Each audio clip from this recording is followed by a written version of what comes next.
आदाब, नमस्कार। The red mic में आपका स्वागत है। मैं हूं सौरभ शुक्ला। हम आज एक ऐसे मसले पर बात करने जा रहे हैं जो भारत में मेडिकल स्टूडेंट्स हैं उनके बारे में, जिनको डॉक्टर बनना है, जिनको देश और विश्व की सेवा करनी है, इलाज करना है, सबसे नोबल प्रोफेशन है इस दुनिया का। उस पर हम बात करना चाहते हैं। और क्यों बात करना चाहते हैं? नंबर एक, शुक्रवार को सुप्रीम कोर्ट ने एक अहम बात कही और उन बच्चों के संदर्भ में कही जिन्होंने पढ़ाई के दबाव में अपनी जान दे दी। सुसाइड केसेस जो हो रहे हैं, और खासकर कोटा में 4 मई को नीट एग्जाम से ठीक एक दिन पहले एक लड़की ने आत्महत्या कर ली, दबाव के चलते, क्योंकि सीट सीमित हैं, बच्चे बहुत ज्यादा हैं। आपको बताएं, हमारे देश में मेडिकल की सरकारी सीटें लगभग 55,000 के करीब हैं और प्राइवेट मेडिकल सीट्स लगभग 56,000। तो कुल मिलाकर के गवर्नमेंट और प्राइवेट मिला ले तो 1,10,000 सीटें ही हैं। लेकिन इस साल लगभग 23 लाख बच्चों ने नीट यूजी का एग्जाम दिया है। यानी सरकारी कॉलेज तो सिर्फ और सिर्फ 55,000 को मिलेगा इन 23 लाख में। तो सोचिए बच्चों पर कितना दबाव है। तो हम आज बात करने वाले हैं विकल्प क्या है। एक विकल्प है कि इन बच्चों के पास विदेश में जाकर के वो एमबीबीएस कर सकते हैं। वो कितना सही है, क्या उनके कोर्सेज अच्छे हैं, भारत के जैसे हैं, कितना पैसा लग जाता है, क्या वो वहां सुरक्षित है या नहीं, क्या उनको एक्सपोजर है नहीं, इस पर हम बात करेंगे। हमारे साथ विश्व भर से कई कुछ स्टूडेंट्स भी जुड़े हुए हैं, हमारे साथ कुछ एक्सपर्ट भी हैं। सबको स्क्रीन पर लाइए, उनका परिचय कराते हैं और इस चर्चा को आगे लेकर के चलते हैं। हमारे साथ फैज अहमद हैं जो हिंद एमबीबीएस के प्रमुख हैं। हमारे साथ सात्विक है जो मेडिकल स्टूडेंट है, इस वक्त वो बांग्लादेश में पढ़ रहे हैं मेडिकल। आर्या है जो इजिप्ट में पढ़ रही हैं। जैद हैं जो रशिया में पढ़ रहे हैं। फैज साहब, शुरुआत आपसे करते हैं। जैसे हमने बताया कि इस साल 23 लाख बच्चे परीक्षा में अपीयर हुए हैं और सिर्फ 55,000 को सरकारी कॉलेज मिलेंगे जहां फीस कम है। प्राइवेट में अगर करते हैं तो ये फीस लगभग 80 लाख से 1.5 करोड़ तक पहुंच जाती है, जो कि बहुत ज्यादा है। बच्चे अफोर्ड नहीं कर सकते हैं और हमें हमारे देश की अर्थव्यवस्था का सबको पता है, नौकरियां, काम खत्म होते जा रहे हैं। ये बताइए कि जिन बच्चों का दाखिला नहीं हुआ, 1 नंबर से रह गए, 2 नंबर से रह गए, 3 नंबर से रह गए, 10 नंबर से रह गए, क्या उनके लिए विकल्प विदेश में जाकर के पढ़ने का है? और पढ़ने का है मेडिसिन तो कितना सही और कितना अच्छा है, कितना कारगर? फैज साहब। जी जी, बहुत बहुत शुक्रिया सौरभ जी। आपने ये प्लेटफॉर्म पे आज इतने सारे कंट्रीज के स्टूडेंट्स को ला के रखे। हमें सबसे बड़ा जो हमारा मोटिव है कि एक सही इंफॉर्मेशन पेरेंट्स और स्टूडेंट्स के पास जाए। जो एमबीबीएस अगर इंडिया में, आपको पता है, जैसे आपने बताया, यहाँ पे गवर्नमेंट की सीट जो है 56,000 के अप्रोक्स है और प्राइवेट की 56,000 समथिंग है। टोटल नंबर ऑफ सीट जो है वो प्राइवेट और गवर्नमेंट की मिलाकर 1,12,000 समथिंग है। और इस साल नीट में जो स्टूडेंट अपियर हुए हैं, अभी जो नेशनल टेस्टिंग एजेंसी है, इनकी ने अभी जो अभी एग्जाम कंडक्ट किया था नीट यूजी का, इसमें लगभग 23 लाख अप्रोक्स जो है स्टूडेंट जो है एग्जाम में यहाँ पे इस साल नीट का एग्जाम दिया उन्होंने। तो आप देखिए अभी भी हमारे पास सीट्स कितनी गवर्नमेंट की सीट्स हैं और नंबर ऑफ स्टूडेंट्स कहाँ पहुंच जा रहे हैं। हर साल ये कभी अभी से 3 साल पहले 15 लाख, 16 लाख, 17 लाख हुआ करता था। अब ये 25 लाख के अप्रोक्स पहुंचता जा रहा है। तो अभी हमें देखना है कि गवर्नमेंट की सीट तो वाकई अभी बढ़नी चाहिए। और जो रेशियो हमें देख रहे हैं, ये गवर्नमेंट की सीट से ज्यादा स्पीड में प्राइवेट की सीट बढ़ रही है। क्योंकि गवर्नमेंट वाले सीट में आपको पता है कि ये फीस बच्चों की बिल्कुल बहुत कम होती है और फैसिलिटी वगैरह जो है अच्छी फैसिलिटी, वहाँ पे अच्छी फैकल्टीज है, पेशेंट का एक्सपोजर काफी अच्छा है। और as compare to private college देखेंगे तो प्राइवेट मेडिकल कॉलेज जो है इंडिया में, वो समझिए कि अभी वो बिजनेस बन चुका है। क्योंकि आप देखें कि एक स्टूडेंट जिनके मार्क्स अगर 650 है, 640 मार्क्स लाने के, ये आयरा खान है, ये शाहजहांपुर से, यूपी से। मैं इनका भी एक एग्जांपल देके आपको बता देता हूँ कि अभी एंसम्स यूनिवर्सिटी जो इजिप्ट में है, वर्ल्ड क्लास यूनिवर्सिटी है ये। और यू असेंबली की पासिंग रेशियो काफी अच्छी है इसमें, कैरो की, एंसम्स की, अलेक्जेंड्रिया की। इनके जो मार्क्स हैं वो 642 मार्क्स आया था। क्या आयरा, कितना मार्क्स आया था आपका? Yes sir, 642। 642 मार्क्स आया था। अब सोचिए एक स्टूडेंट जो 720 मार्क्स है, उसमें 642 मार्क्स लाने के बाद भी वो एक प्राइवेट, एक फॉरेन की यूनिवर्सिटी में गर्ल्स जाके पढ़ाई कर रही है वो।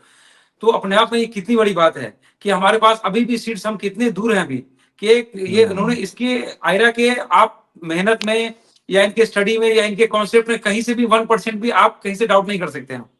तो इन्होंने लास्ट अटेम्प्ट तक इन्होंने देखा कि हमें कहीं से इंडिया में कुछ भी मिल जाए, लेकिन कुछ ऐसा मिल नहीं पाया। तो जो स्टूडेंट, फिर मैं इस साल कहूंगा कि अगर उनको लगता है कि उन्होंने फर्स्ट चांस, सेकेंड चांस लिया यहाँ पे, और यहाँ पे अगर उनको कॉलेज अगर अच्छे मिल रहे हैं, फर्स्ट काउंसलिंग तक भी देख लें वो, तो ठीक है।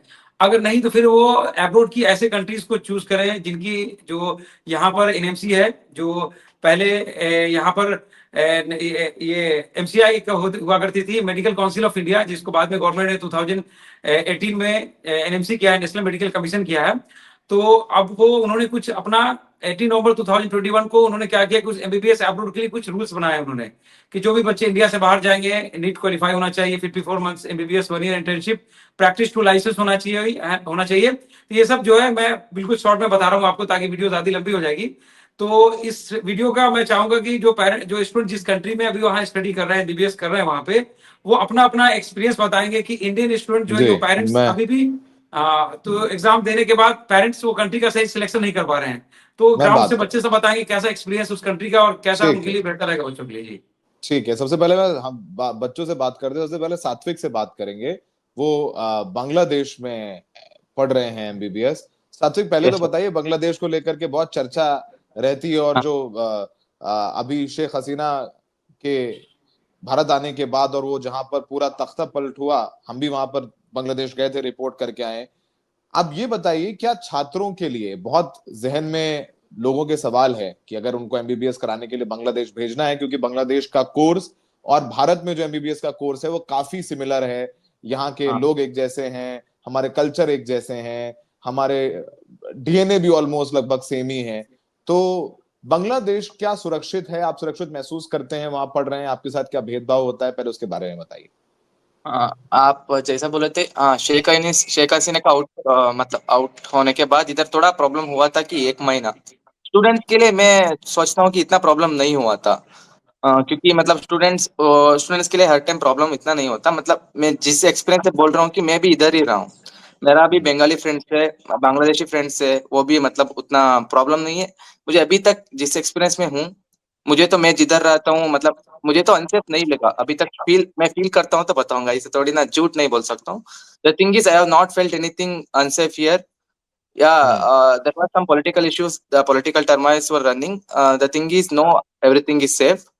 हम्म आफ्टर टर्म गवर्नमेंट को एवरीथिंग इज नॉर्मल। हमें उतना भी न्यूज में आता है, मतलब न्यूज में एग्जैगरेशन होता है। प्रॉब्लम था। अभी मुझे लगता नहीं है कि अभी के लिए मतलब वो बोलते हैं कि हिंदू स्टूडेंट्स के लिए पर्टिकुलरली ऐसा प्रॉब्लम है, ऐसा कुछ नहीं है।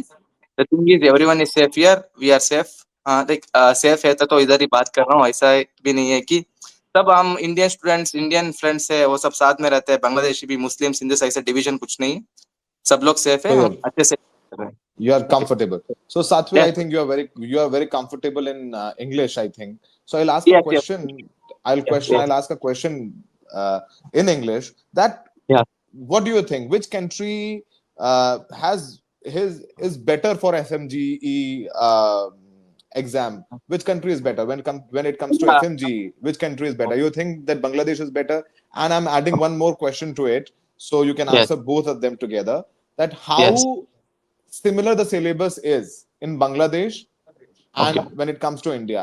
So Indian syllabus and Bangladeshi syllabus, when it comes to MBBS, is it similar? Yeah. It's too much similar. Like, it's the same books are followed, same curriculum is followed. The authors of the books also Indian. Like, it's same BD Chaurasia, same AK Datta. Everything is same almostly. Like, it's same similar like India. The thing it differs is the course of the exams.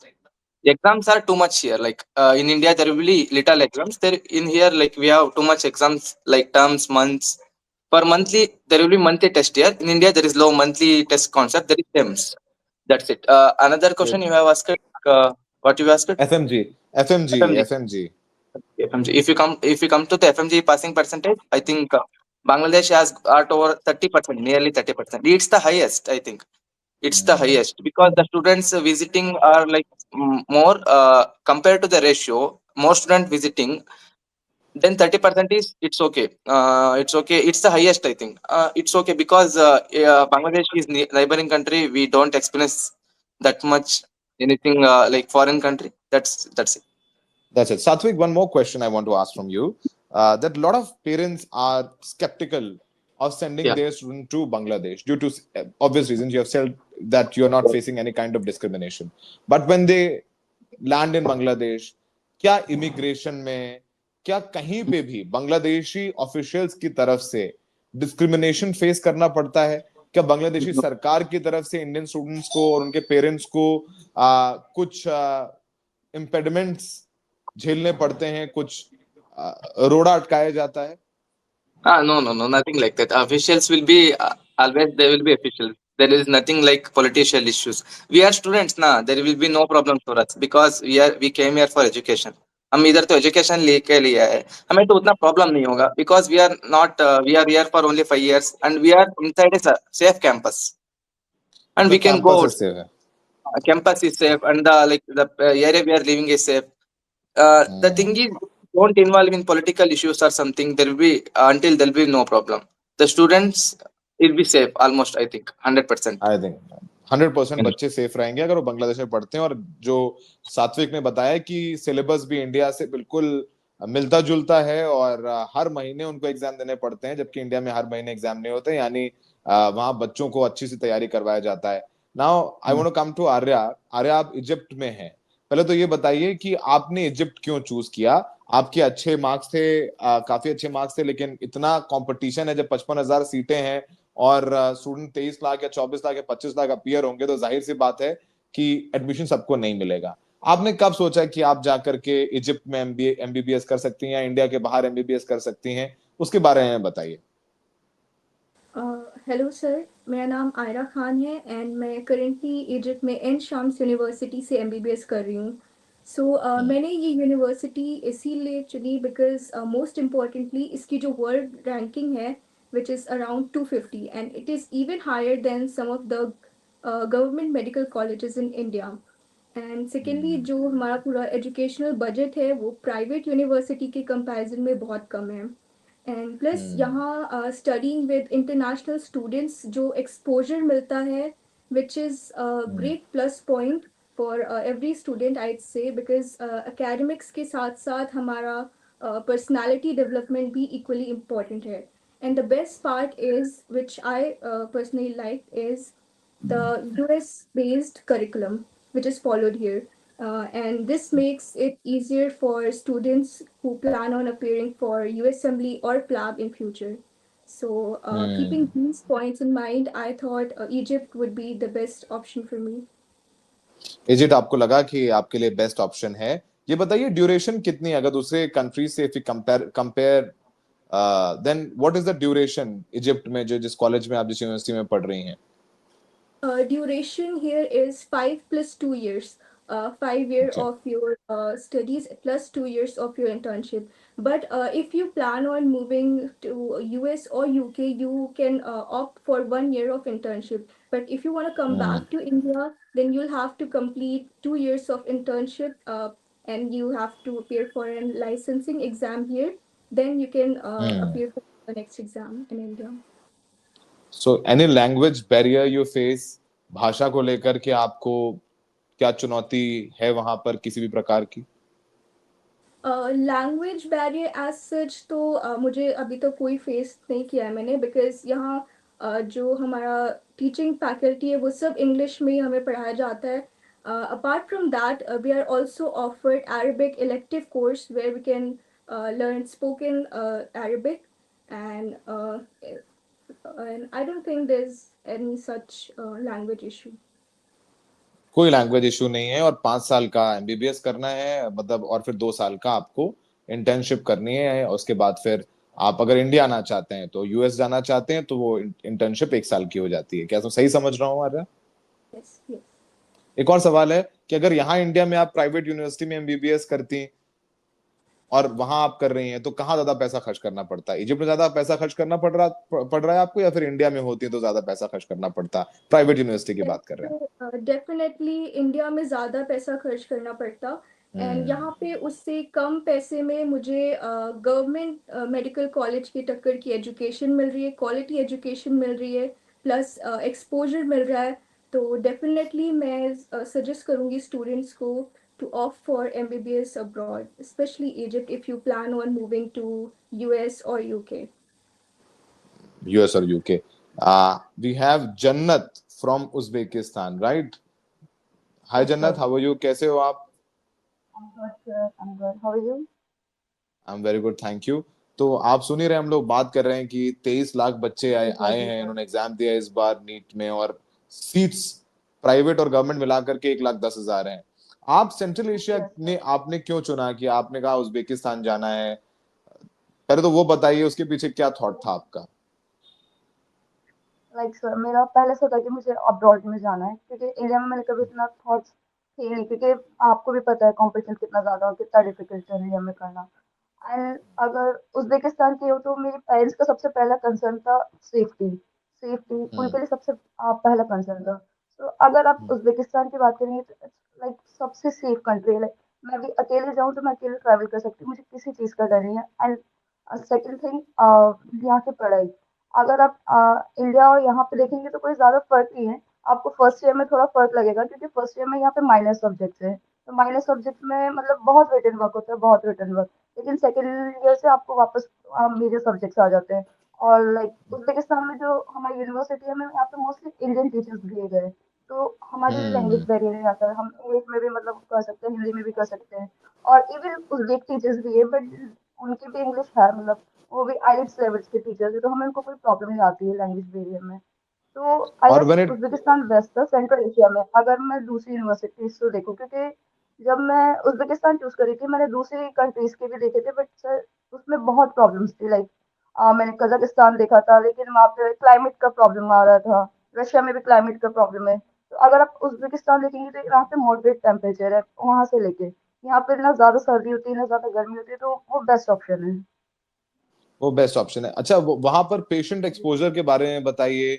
OT में कितना exposure patient मिलता है आप लोगों को? Sir, like आपको first और second year में तो कोई एक्सपोजर नहीं है। हाँ, जो स्टार्ट होता है वो थर्ड ईयर से होता है। थर्ड ईयर से हमें हॉस्पिटल राउंड स्टार्ट होते हैं, क्लिनिकल होता है, तो हम्म। फिर उसमें हमें मोस्टली हॉस्पिटल्स में ही होती है, तो हमें मिलता है। वैसे फर्स्ट और सेकंड ईयर में भी हमारी मोस्टली क्लासेस हॉस्पिटल में होती है, तो हमें तो इन्फेक्शन होते हैं पेशेंट से, कुछ ना कुछ थोड़ा बहुत हम्म। हमें हॉस्पिटल राउंड्स होते हैं, तो थोड़ा बहुत मिलता है। लेकिन जो मेन स्टार्ट होता है वो थर्ड ईयर से स्टार्ट होता है, क्योंकि फर्स्ट और सेकंड अच्छा ईयर से बेस के लिए होता है। जन्नत, एक सवाल और भी है। कोर्स का ड्यूरेशन बताएं, जैसे आर्या ने बताया, कोर्स का ड्यूरेशन कितना है, जैसे उज्बेकिस्तान, सर, कजाकिस्तान और वो सेंट्रल एशिया के कंट्रीज हैं वहां पर। सेंट्रल एशिया में 5+1 ईयर का है। 5 ईयर आपका कोर्स है, +1 ईयर की आपकी इंटर्नशिप होती है, जो हॉस्पिटल में होती है यहाँ पर। तो ये है। तो तो हमने टोटल 5 ईयर है। 5 ईयर, हमने तो इजिप्ट से समझा, बांग्लादेश से समझा, उज्बेकिस्तान से समझा। हमारे साथ जैद भी हैं रशिया से, और रशिया से तो दशकों दशकों से लोग रशिया में जा करके एमबीबीएस कर रहे हैं। जैद, कैसे हो आप? जी ठीक है आप? Sir, fine and you sir? बताइए आप, कैसा है रशिया में? आप एमबीबीएस कर रहे हैं वहां से, आपने रशिया को क्यों चुना? वहां का कोर्स इंडिया से कितना सिमिलर है? और पैसे ज्यादा इंडिया में खर्च होते प्राइवेट यूनिवर्सिटी में, या वहां खर्च करने पड़ रहे हैं? सर इंडिया में खर्च करने पड़ते हैं सर, यू नो इंडिया में प्राइवेट काफ़ी लोग हैं सर, यहाँ पे अफोर्डेबल है, ट्यूशन फीस अफोर्डेबल है, लिविंग एक्सपेंस भी अफोर्डेबल है यहाँ पर। तो सर रशिया पावरफुल कंट्री है, और रिसर्च फील्ड में भी सर काफ़ी अच्छा है, इसका रैंकिंग है, तो इसीलिए सर मैंने रशिया को चूज़ किया। अगर रिसर्च में अच्छा है। और ड्यूरेशन सर कितना है आपके कोर्स का? तो 5 ईयर तो एकेडमिक होता है सर। यहाँ पहले ऐसा था कि पहले फेलोशिप बोलते थे उनको, कि यहाँ पर 6 ईयर का एमबीबीएस था, तो उसके साथ साथ साइकिल चलती थी हर सब्जेक्ट की। जैसे कि अगर आपने सर्जरी पढ़ी है तो सर्जरी एक कंप्लीट करेंगे, उसकी साइकिल लगेंगे हॉस्पिटल में। तो पहले ऐसा था, लेकिन फिर 21 में इधर एनएमसी से रूल आता है, वही कि आपको लाइसेंस होना चाहिए 1 ईयर इंटर्नशिप। तो उसके लिए इन्होंने अपनी इंटर्नशिप को चेंज करा और 5+1 कर दिया है। 5+1, यानी रशिया में भी 5+1 है, उज्बेकिस्तान कजाकिस्तान में भी 5+1 है। और जैसा जायद बताया, आर्या बता रही हैं और जन्नत बता रही हैं कि अगर वो इंडिया में किसी प्राइवेट कॉलेज में पढ़ते, यूनिवर्सिटी में पढ़ते, तो ज्यादा पैसा खर्च करना पड़ता उन्हें in comparison to all these seat. जायद, आप एक बार म्यूट कर लीजिए। फैज साहब, हमने सारे बच्चों का पर्सपेक्टिव सुना। ये बताइए, जैसे सात्विक बता रहे हैं, बहुत सारे लोगों का कंसर्न है कि बांग्लादेश में बच्चा हमारा सुरक्षित रहेगा या नहीं रहेगा। वहां जो माहौल खराब हुआ, और एक खासकर हिंदू छात्र जो मुस्लिम नहीं है उनको लेकर के भी, क्योंकि बहुत चर्चा हुई कि वहां हिंदूज पर अटैक हुआ, मंदिरों पर अटैक हुए, सारी चीजें प्रैक्टिकल चीजें हैं, और हम वहां जाके दिखा भी आए हैं, हम गए भी थे वहां पे, वो सारी रिपोर्ट रेड माइक पर अवेलेबल है। लेकिन तो आपने कितने बच्चे पिछले साल बांग्लादेश भेजे, और उनके पेरेंट्स का क्या फीडबैक? हमने सात्विक से सुना उनको तो कोई इशू नहीं है, लेकिन जो वहां पर है और उनके पेरेंट्स जो उनसे मिलने जाते हैं, या फिर वो इंडिया आते हैं फिर वापस जाते हैं, क्या कहीं किसी प्रकार की कोई असुविधा झेलनी पड़ रही है उन्हें? देखिए, सारे स्टूडेंट्स को तो सौरभ जी हम ये यहाँ पे चैनल पे ला नहीं सकते हैं, और सारे स्टूडेंट्स को तो ला नहीं सकते। नंबर ऑफ स्टूडेंट्स मेरे ऑलरेडी नॉन मुस्लिम वहाँ पे स्टडी कर रहे हैं वहाँ पे, और सात्विक एज ए एग्जाम्पल है वहाँ पे। अगर प्रॉब्लम होता तो सारे स्टूडेंट को होता है, क्योंकि गवर्नमेंट जो है जिस कंट्री में जहाँ डेमोक्रेसी होती है वहाँ फ्लैक्चुएशन तो आती है। तो अब ऐसा है कि वहां पे आपको पता है, लास्ट टाइम आप खुद गए थे वहां पे, कवरेज किया था आपने, बहुत ग्राउंड रिपोर्ट लाके दिया था ढाका का, और कई इलाकों में आप गए थे, है ना। तो जो भी सच्चाई था लाके अपने पूरा अपने चैनल पे अपने जो सच्चाई एक अच्छी रिपोर्ट थी लाके अपने शो किया था यहाँ पे। तो स्टूडेंट मेरे जहां पर भी जिस भी है, चाहे वो रूरल एरिया में है, चाहे आउट ऑफ ढाका में है, चिटागांव में है, राजशाही में है, या ढाका में है, किशोरगंज में, जहां पर भी है, सारे स्टूडेंट जो है, चाहे वो मुस्लिम है चाहे हिंदू है, वो सेफ है। क्योंकि ये जो वहां पे जो प्रॉब्लम क्रिएट हुआ था किसी स्टूडेंट के लिए नहीं हुआ था, कि किसी फॉरेन स्टूडेंट को कोई प्रॉब्लम नहीं था। जो प्रॉब्लम था वो आप सबके सामने है, और वहां पे मुझे उम्मीद है कि बहुत जल्दी अभी गवर्नमेंट जो है इलेक्शन होके एक स्टेबिलिटी वहां पे आ जाएगी। फिलहाल बच्चे जो भी है वहां पे वो सेफ है, कंट्री स्मूथली चल रही है। और जैसे कि सात्विक ने बताया, हमें कोई प्रॉब्लम नहीं, ना इमिग्रेशन में, ना डिप्लोमेट्स वगैरह भी उन्हें कोई तरह का कोई प्रॉब्लम नहीं करते हैं, ना अपनी क्लास में किसी तरह का कोई फीलिंग है। तो जो भी बच्चे चाहते हैं कि एमबीबीएस एयरपोर्ट, सारी कंट्री ओपन है। अगर किसी का बाकी अगर स्ट्रीम में है कि अगर उनका ड्रीम है कि मुझे एमबीबीएस बांग्लादेश करना है, जो बिहार के स्टूडेंट्स हैं, वेस्ट बंगाल के हैं, लाइक या यूपी के हैं, या झारखंड के, वैसे स्टूडेंट ज्यादा उधर मूव करना चाहते हैं, क्योंकि बॉर्डर वहां से सटा हुआ है काफी। हाँ, तो नजदीक अगर वैसे बॉर्डर स्टूडेंट उनका। चाहते हैं, अगर उनको लगता है कि जो मीडिया में उन्होंने कुछ देख लिया है, तो बिल्कुल ऐसा नहीं है कि उनके साथ कुछ किसी तरह का भेदभाव किया जाएगा या कोई परेशानी आएगी। वो बिल्कुल स्मूथली चल रही है, और बच्चे अपना स्टडी कंप्लीट करेंगे यहाँ के, आगे फिर इंटर्नशिप करके और लाइसेंस निकाल के आराम से स्टडी पूरा कर सकते हैं, उसमें कोई प्रॉब्लम की बात नहीं है। ठीक है आर्या, आपसे एक सवाल है। आप you there must be a lot of Indian students who must be studying in your university, your seniors, और जो वहां से पास आउट हुए होंगे, उनसे आपकी बात हुई? अगर वो इंडिया वापस आए हैं, क्या वो जो एग्जाम होता है इंटर्नशिप के बाद, वो एग्जाम आराम से क्लियर हो जाता है कि नहीं हो जाता है? क्या आप ऐसे बच्चों को जानती हैं जो इंडिया वापस आके प्रैक्टिस भी कर रहे हैं, उनको अच्छी जॉब्स भी मिली हैं? तो कुछ ऐसी केस स्टडीज आपके पास इजिप्ट से पढ़ के आने वाले बच्चों की? Unfortunately, मेरे कोई ऐसे acquaintance नहीं है who came back after studying from Egypt and they appeared for exam in India. And same is the case for USMLE PLAB. But these records I have only gathered from internet or Google about the passing ratio for USMLE. क्या आपको क्या समझ में आया? क्या समझ में आया जब आपने रिसर्च किया? क्या फीडबैक मिला आपको? About the passing ratio, it is definitely way better that we see for any other country for MBBS abroad, because primarily because of the US curriculum that has been followed here, and I think that's one of the reason that people find it easier to crack PLAB or UKMLE. Okay, got your point.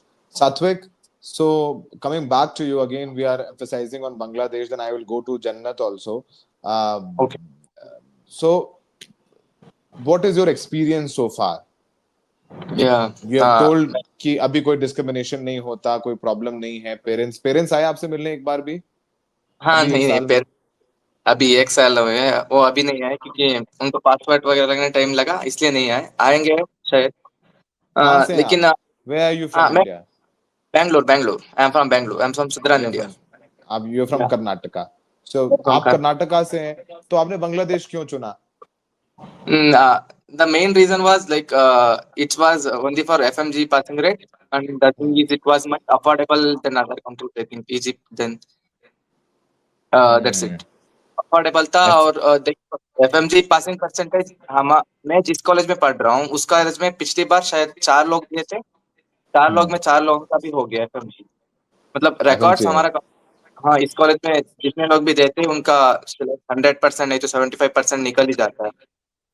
ऐसा है कि मतलब एक नहीं होता, दूसरा term में तो हो ही जाता है। Like FMG passing rate is pretty much good, that's it, that's the mainly one reason. And Bangladesh is not it's too India जैसा ही है, मतलब उतना कास्ट डिफरेंस नहीं मिलता हमको, वेदर में भी, सब कुछ में भी, कल्चर में भी। इंडिया का इतना पार्ट था, अभी इंडिया जैसा ही लगता है, कुछ अलग नहीं लगता। इसलिए वो अलग है। बोलते हैं कि डिस्क्रिमिनेशन हुआ तो स्टूडेंट्स के ऊपर नहीं हुआ था। The past has happened, we can't deny it, has ठीक हैपेंड, है, but it's for everybody, students, everything, it's okay. ठीक है। जन्नत, आप बताइए कि वेदर वाइज कैसा है उज्बेकिस्तान में? आपके पेरेंट्स आपसे मिलने आए, क्या पेरेंट्स को कोई प्रॉब्लम फेस होती है, करनी पड़ती है? एक्सपीरियंस बताइए अब तक अपना, आपका कैसा रहा है? लाइक मेरे पेरेंट्स अभी तक आए नहीं हैं, but they are planning like दिसंबर में आने का। अगर वेदर की बात करें तो विंटर्स में थोड़े यहाँ पे विंटर्स होते हैं, लाइक ये -20 समथिंग जाता है, लेकिन इतना भी नहीं जाता है कि आप टॉलरेट ना कर सके, इट्स बेटर। और समर में अगर अभी आप इस टाइम पे देखेंगे तो थोड़ा हाई है, इस दिस ईयर्स हाई, लाइक पहले इतना नहीं था लेकिन इस बार कुछ ज्यादा है, लेकिन इंडिया से कम है फिर भी। अगर समर्स यहाँ पे नॉर्मल है, मॉडरेट है, कोई इतना प्रॉब्लम नहीं आता। वेदर का कोई सर इतना बड़ा इशू नहीं है, बिकॉज आपको हर चीज प्रोवाइडेड होती है, तो वेदर का कोई इशू नहीं है यहाँ पर। और लाइक आप ठीक। एफएमजी की कहेंगे तो एफएमजी यहाँ पे मेनली यूक्रेनियन ट्रांसफर आए थे, तो अभी जब वो उनकी बैचेस गई है तो उसमें बहुत से लोगों ने पास किया है, and most of them like हमारे यहाँ पे टीचर्स भी जो यूक्रेनियन ट्रांसफर है जो यहाँ से आए हैं, अब वो हमारे टीचर्स बन के आए हैं यहाँ पे, और उनके एफएमजी क्लियर है, like most of the teacher. यानी FMG क्लियर कर लिया उन लोगों ने वहां से आकर के। फैज साहब, हमने बच्चों को सुना। Yes sir. आप फैज साहब ये बताइए कि जो पेरेंट्स हैं, अभी नीट का एग्जाम हुआ है, अभी तो सब इंतजार कर रहे हैं, सबकी दिल की धड़कन बढ़ी हुई है, रिजल्ट आया नहीं है, रिजल्ट आने के बाद ऑप्शंस देखते हैं, तय करते हैं, और बच्चों पर बहुत मानसिक दबाव है। हमारे देश में हमें लगता है कि अभी भी माँ बाप के सामने एक बहुत बड़ी दुविधा हो जाती है कि बच्चे को विदेश भेजें या ना भेजें, वहां पर वो सुरक्षित रहेगा या नहीं रहेगा।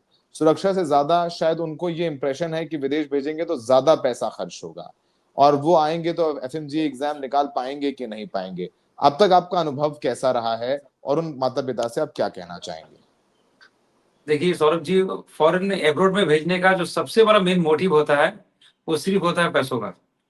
क्योंकि अगर जिनके पास बजट है वो तो यहाँ पे नंबर ऑफ मेडिकल कॉलेजेस में एडमिशन ले ही लेते हैं वो, क्योंकि उनको लगता है कि अगर यहाँ पे 80 लाख, 1 करोड़ है ना, 1.5 करोड़ ऐसा यहाँ पे इतना पैसा लगाएंगे, तो वो सोचते हैं कि अगर मैं उसी पैसों को, अगर बच्चे का, अगर यहाँ आधे पैसों को अगर मैं बचा के रखूं, तो यहाँ इनका फिर यहाँ अगर ये नीट पीजी में इनके मार्क्स अगर कम आते हैं तो किसी भी प्राइवेट मेडिकल कॉलेज से फिर 50 लाख से 70 लाख, 80 लाख में यहाँ पे फिर उनका पीजी कराने के लिए भी फिर उनको पैसा चाहिए। क्योंकि आपको पता है कि अगर सिर्फ बच्चे सिर्फ सिंपल MBBS ग्रेजुएट करके आते हैं, तो अभी सिर्फ वो आजकल ऐसा हो गया कि वो ग्रेजुएशन की तरफ हो गया।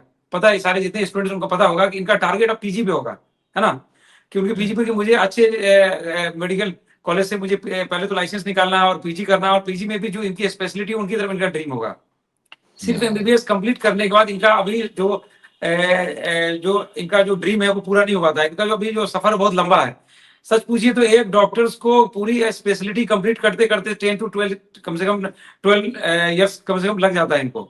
इसमें आप देखिए कि जो बच्चे बाहर जाते हैं उसमें जो पेरेंट्स का सबसे मेन, जो मैंने आपको बताया, उनका बजट का इशू होता है। वो चाहते हैं कि हमारे बच्चे कम बजट में वैसी कंट्री जाएं जहां इंडियन पैटर्न सिलेबस हो, बच्चे हमारे सेफ हो, पेशेंट का एक्सपोजर अच्छा हो, ताकि वो अच्छा, ज्यादातर मोस्टली पेशेंट ज्यादातर अपने हाथ से वो डायग्नोज करें। फिर इंडिया अगर